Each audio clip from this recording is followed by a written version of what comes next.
Hello! If you look at the back of many of your tech products, you'll see that they were made in China. They might say designed in the USA, but even if so, it was still probably made in China. We know that a lot of the stuff we buy and use is made in China, and today I'd like to briefly look at the growth of one city that makes many of the technological products that we take for granted.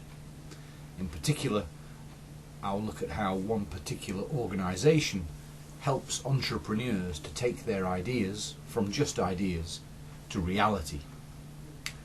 China as a whole makes over 90% of the world's computers, 80% of the world's air conditioners, and 80% of the energy efficient light bulbs, and 70% of the world's mobile phones. Quite amazing, isn't it, that China produces so much of these products.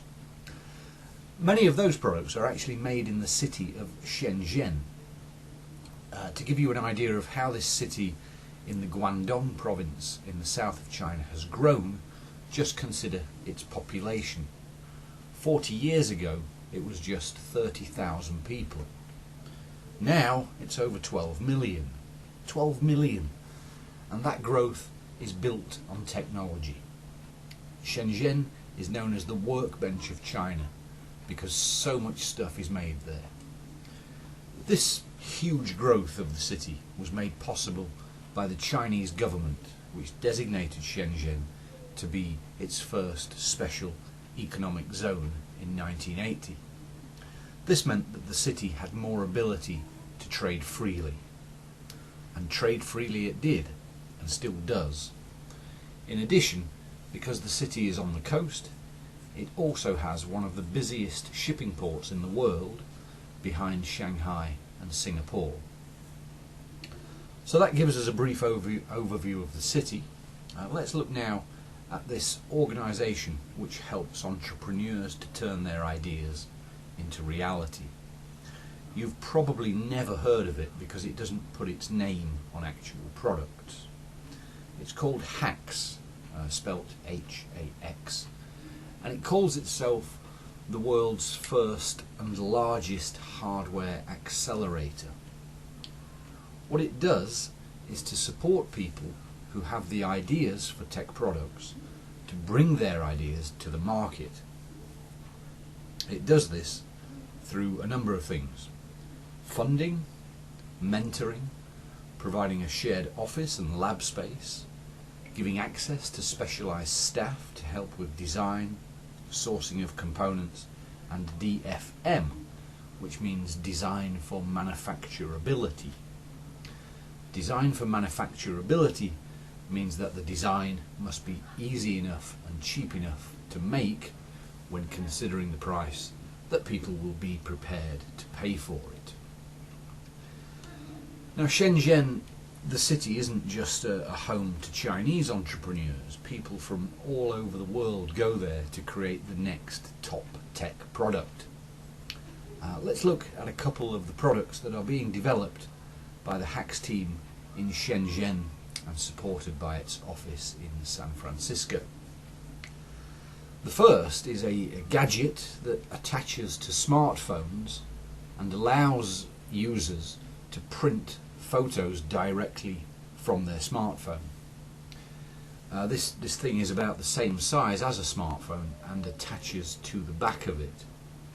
The user selects a photo from their phone and, hey presto, a colour printout appears. This invention was funded by what is called a Kickstarter campaign. I'd better explain what a Kickstarter campaign is. It's when the developer or inventor attracts investment from the general public, people like you, people like me, in return for a much reduced priced product when it is ready to sell. So, for example, you give $50 to help the developer to develop this printer, and when the printer is ready, you get the printer for half of the usual price. If you give $100 to help develop the product, you get the printer for 25% of the usual price. There is of course a risk involved on the part of the investor, because the product might be, well, rubbish, or it might never actually make it to market.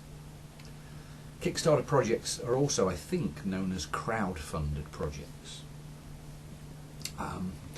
A second product which made me smile actually is called a dispatch. It's an autonomous vehicle, or small self-driving vehicle, that delivers packages. It's basically a box on 4 wheels, about the size of a suitcase, which travels by itself to deliver things to people's homes and offices. The users track their deliveries in real time, and upon arrival of this autonomous vehicle, they access the goods from the box using a code that they receive via a mobile app. I say it made me smile.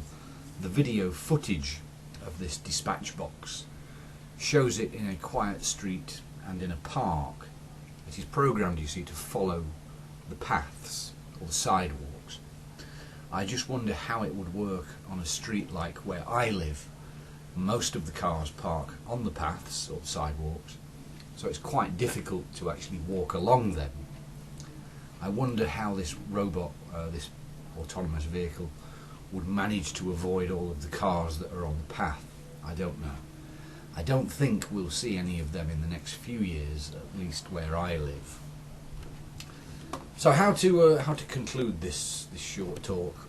Well, I guess if you have thought, perhaps while sitting in the bath like Archimedes, wouldn't it be great if there was a thing to do something?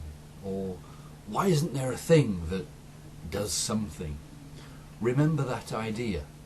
You might just be on to the next big technological innovation, and there are people like those at Hacks who can help you.